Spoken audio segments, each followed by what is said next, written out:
Topic है revaluation account. आज जो बात करेंगे रिवैल्यूएशन अकाउंट के जर्नल एंट्रीज पे और फिर उसका बैलेंस शीट में क्या ट्रीटमेंट होगा। मान के चलते हैं हर एग्जाम्पल में ए बी दो पार्टनर्स है, 1:1 का रेशियो है। सी का एडमिशन्स हो रहा है और अब ए बी सी का जो न्यू रेशियो है 1:1 है। ए बी ओल्ड पार्टनर्स है, 1:1 का ओल्ड रेशियो है। सी का एडमिशन होने के बाद ए बी सी का जो न्यू रेशियो है 1:1 का है। इट मीन्स सी का एडमिशन 1/3 के लिए हो रहा है। हम केवल एडमिशन ऑफ पार्टनर से बात कर रहे हैं। रिवैल्यूएशन अकाउंट का क्या ट्रीटमेंट होगा। मान लेते हैं एक ओल्ड बैलेंस शीट है। ओल्ड बैलेंस शीट मीन्स ए और बी का बैलेंस शीट है और इस बैलेंस शीट में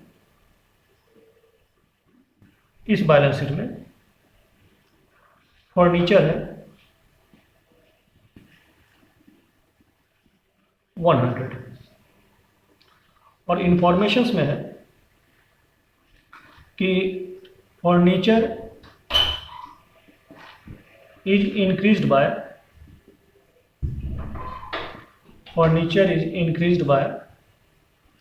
₹10। इसका यह मतलब हुआ कि फर्नीचर 10 रुपीज़ से इंक्रीज किया है। और हम लोग जानते हैं कि कोई भी एसेट अगर इंक्रीज करता है तो डेबिट करेंगे। इसका जो एंट्री होगा furniture account debit to revaluation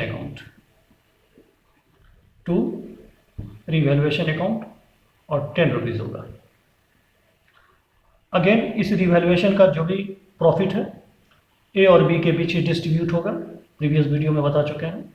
और किस रेशियो में होगा तो 1:1 के रेशियो में होगा।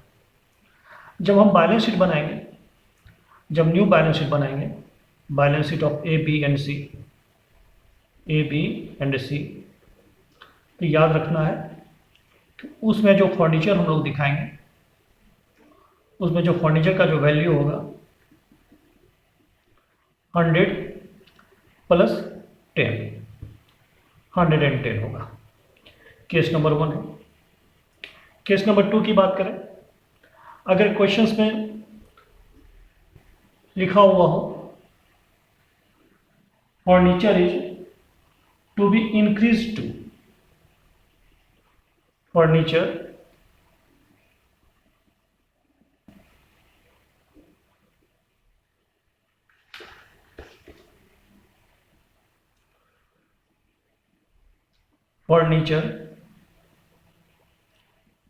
is to be increased to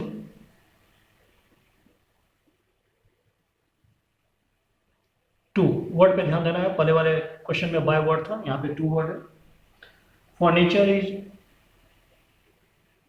to increase to, furniture is to be increase to ₹110। तो यहाँ पे ये ध्यान रखना है कि फर्नीचर 110 इंक्रीज नहीं किया है, बल्कि फर्नीचर केवल 10 रुपीज़ से इंक्रीज कर रहा है। ये 10 रुपीज़ से इंक्रीज कर रहा है, जर्नल वही होगा furniture account debit to revaluation account. Amount क्या होगा तो 10 रुपीज़ होगा। जब बैलेंस शीट बनाएंगे न्यू फॉर्म का, जब बैलेंस शीट होगा न्यू फॉर्म का, तो बैलेंस शीट के न्यू फॉर्म में फर्नीचर 100 था, 10 से इंक्रीज किया, 110 हुआ। अगर क्वेश्चन में अगेन रिपीट करें, अगर क्वेश्चन में furniture is to be increased by अगर लिखा हो, 2 के जगह बाय वर्ड हो, तो याद रखना है कि इस कंडीशन में फर्नीचर जो मेरा इंक्रीज करेगा 110 से करेगा और बैलेंस शीट फर्नीचर 100 प्लस 110 210 होगा। नेक्स्ट बात करते हैं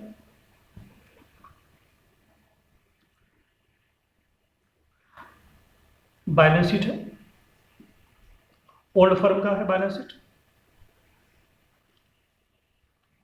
डेटर्स है।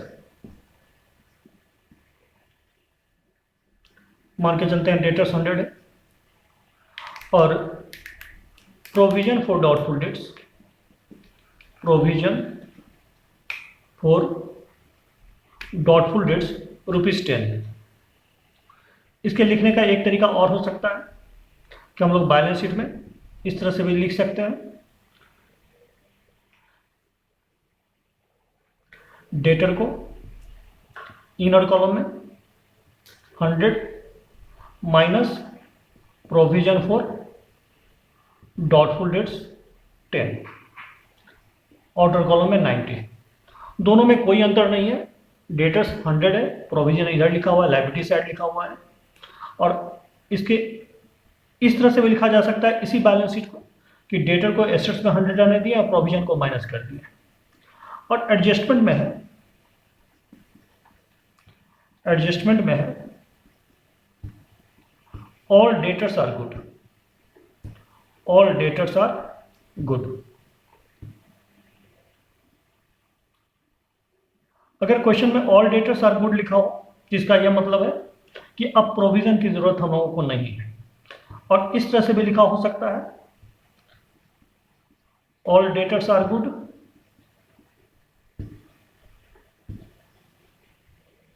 सो provision is not required, provision for doubtful debts is not required. Meaning एक ही है, लिखने का तरीका अलग हो सकता है एग्जाम में कि सारा का सारा डेटर्स अच्छा है तो प्रोविजन की जरूरत नहीं है, या फिर all debtors are good so provision for doubtful debts is not required. ये जो प्रोविजन फॉर डाउटफुल डेट्स है इसकी जरूरत हमको नहीं है, ऑलरेडी ये क्रेडिट बैलेंस है और ये जो है ये क्रेडिट बैलेंस है, दोनों बैलेंस शीट एक ही है। अब रिक्वायर्ड की बात करें कि प्रोविजन की जरूरत नहीं है तो provision already provision for doubtful dates credit balance होता है, तो उसको कैंसिल कर दें। कैसे कैंसिल कर देंगे? तो इसको डेबिट कर देंगे, provision for doubtful dates account debit, और टू रिवैल्यूएशन अकाउंट। मेरा प्रोविजन घट रहा है, कितने से घट रहा है? तो 10 रुपीज से घट रहा है। जब न्यू बैलेंस शीट हम बनाएंगे, न्यू फॉर्म का जब बैलेंस शीट बनेगा तो ध्यान रखना है कि अब बैलेंस शीट में प्रोविजन नहीं आएगा, केवल डेटर्स आएगा, वो भी कितना आएगा? 100 आएगा। एक तो ये ट्रीटमेंट है प्रोविजन फॉर डाउटफुल डेट से रिलेटेड। हो सकता है एडजस्टमेंट में लिखा हो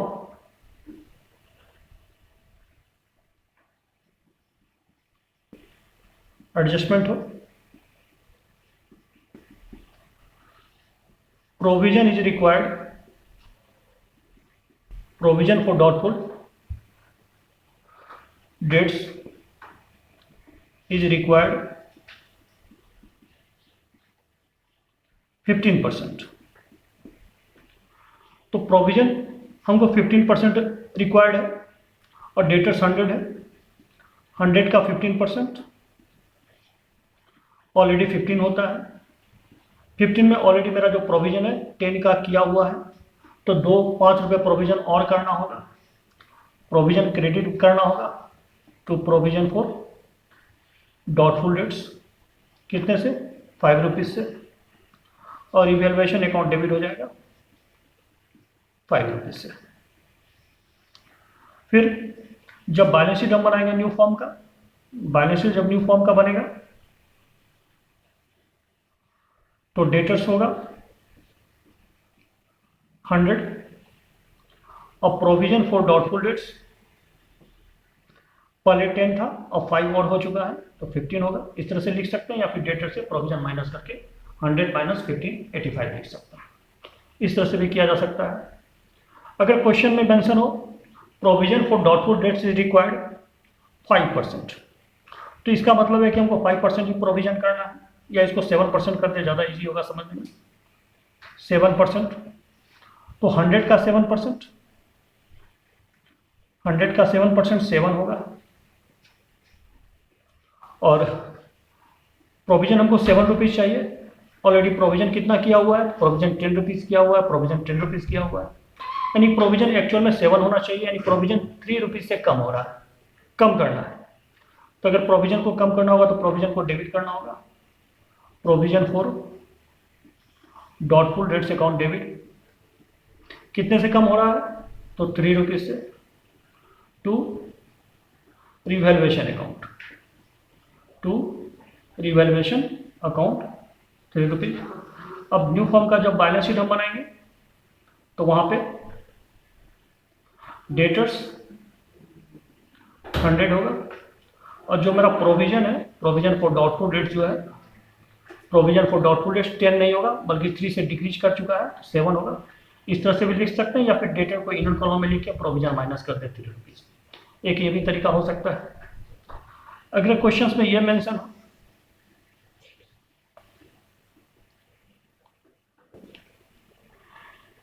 there is bad debts of ₹10, 10 रुपए का बैड डेट्स हो रहा है। प्रोविजन का पर्पस ये होता है बैड डेट्स को मीट करना। प्रोविजन ऑलरेडी क्रेडिट बैलेंस है, प्रोविजन को डेबिट कर देंगे। प्रोविजन फॉर, सबसे पहले जो बैड डेट्स है वो डेटर को रिड्यूस करेगा, उसका जर्नल होगा bad debts account debit, bad debts account debit to debtor account 10 rupees. क्योंकि बैड डेट्स कितना हुआ है, 10 रुपीज बैड डेट्स हुआ है, there is a bad debts of ₹10। ये जो बैड डेट्स है डेबिट, उसको क्रेडिट कर देना है टू बैड डेट्स, जितना से डेबिट हुआ है उतना से क्रेडिट हो जाए। ऑलरेडी प्रोविजन किया हुआ है, provision for doubtful dates debit हो जाएगा कितने से, 10 से। बैलेंस शीट पे इसका क्या इंपैक्ट पड़ेगा, तो बैलेंस शीट पे जो इंपैक्ट पड़ेगा वो दिखा रहा है। सबसे पहले बात हम करें, प्रोविजन ऑलरेडी क्रेडिट बैलेंस है 10 रुपीज से, प्रोविजन ऑलरेडी डेबिट हो चुका है 10 से, तो बैलेंस शीट में प्रोविजन नहीं जाएगा। पहला तो ये। डेटर ऑलरेडी डिक्रीज कर रहा है, कितने से डिक्रीज कर रहा है, 10 रुपीज से। डेटर मेरा कितना है, 100, तो डेटर्स अब मेरा केवल 90 ही होगा, क्योंकि बैड डेट्स के कारण डेटर डिक्रीज कर रहा है। तो हम लोग डेटर्स कितना दिखाएंगे, 90 रुपीज दिखाएंगे। प्रोविजन इसलिए नहीं दिखाएंगे कि प्रोविजन ऑलरेडी क्रेडिट है, यहाँ पर आकर के प्रोविजन डेबिट हो गया है। हो सकता है क्वेश्चन में ये मेंशन हो, there is a bad debts of ₹7, bad debts कितना हुआ, 7 हुआ है, तो इसका क्या ट्रीटमेंट करेंगे।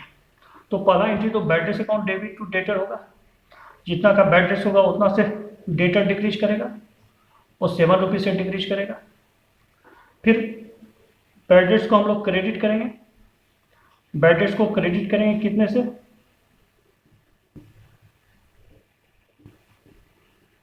7 से। अब प्रोविजन फॉर डॉटफुल डेट्स को डेबिट करेंगे भी 7 रुपीज से, क्योंकि मेरे पास ऑलरेडी 10 रुपये का प्रोविजन था और हमें मात्र 7 रुपीज की जरूरत है, तो provision for doubtful dates debit हुआ 7 से। बैलेंस शीट में क्या ट्रीटमेंट होगा, तो बैलेंस शीट में जो प्रोविजन होगा, provision for doubtful debts already 10 rupees से ये क्रेडिट बैलेंस है, प्रोविजन यहाँ 7 रुपीज से डेबिट हो रहा है, तो ऑलरेडी यानी कि 3 रुपीज ऑलरेडी इसका क्रेडिट बैलेंस है, जो ऑलरेडी लायबिलिटीज में दिखा सकते हैं, या फिर इसको हम डेटर से भी माइनस कर सकते हैं। नेक्स्ट जो डेटर से, डेटर मेरा 100 है, 100 से 7 माइनस करेंगे, क्योंकि बैड डेट्स के कारण डेटर रिड्यूस हो रहा है 7 रुपीज, तो डेटर जो होगा वो होगा 100 माइनस 7, 93। अल्टरनेटिव मेथड कि डेटर्स को हम 93 यहाँ पे लिख सकते हैं और लेस कर सकते हैं प्रोविजन 3 रुपीज, ऑटो कॉलम में 90 रुपीज भी लिख सकते हैं, ये हो सकता है। थर्ड केसेस जो हो सकता है इस पर कि there is a bad debts of ₹12। अब बैड डेट्स प्रोविजन से हम ज़्यादा कर रहे हैं, बैड डेट्स कितना कर रहे हैं, 12 रुपीज़ कर रहे हैं, जबकि प्रोविजन मेरे पास मात्र 10 रुपीज़ ही है।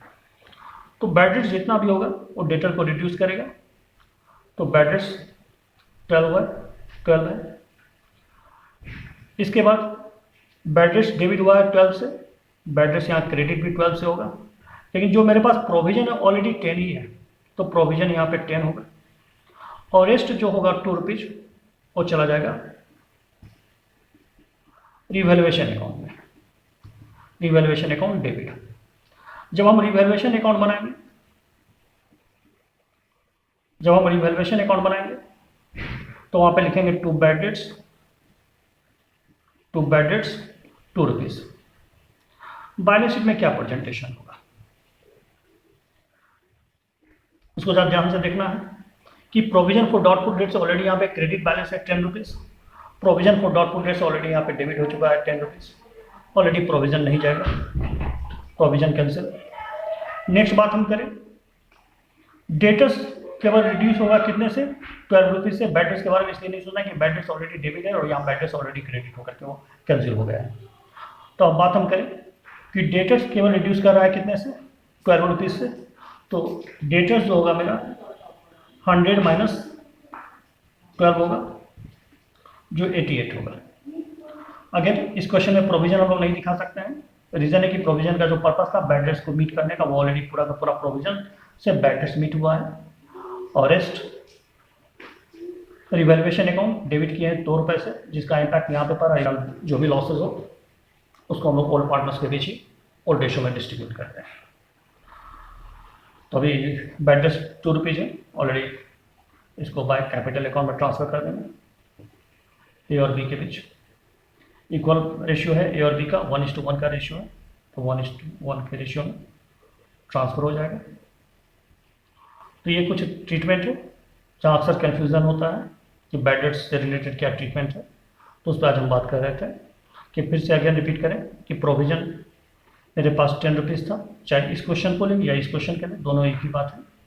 और एडजस्टमेंट में है there is a bad debts of ₹12। Bad debts कितना हुआ है 12 रुपीज़ हुआ है, तो पहला एंट्रीज करेंगे bad debts account debit to debtors account, जितना से बैड डेट्स हुआ है तो 12 रुपीज़ से ऑलरेडी डेटर डिक्रीज हो रहा है, bad debts account debit to debtors account. फिर प्रोविजन को डेबिट करेंगे, क्रेडिट बैलेंस था यहाँ पे आकर के वो डेबिट हुआ 10 रुपीज़ से, और नीचे टू बैड डेट्स करेंगे 12 रुपीज़, जो बैलेंस होगा वो ट्रांसफर होगा रिवैल्यूएशन अकाउंट में। जब रिवैल्यूएशन अकाउंट बनाएंगे तो टू बैड डेट्स लिखेंगे 2 रुपीज़, और जब बैलेंस शीट हम बनाएंगे तो डेटर ऑलरेडी मेरा डिक्रीज कर रहा है 12 रुपीज़ से, तो डेटर्स को 12 रुपीज़ माइनस करके दिखाना है। प्रोविजन फॉर डाउटफुल डेट्स की बात करें तो provision for doubtful dates balance sheet में नहीं जाएगा। रीज़न क्या है कि provision for doubtful dates already यहाँ पे क्रेडिट बैलेंस है, यहाँ पे provision for doubtful dates debit balance हो चुका है। आज के वीडियोज़ में इतना ही।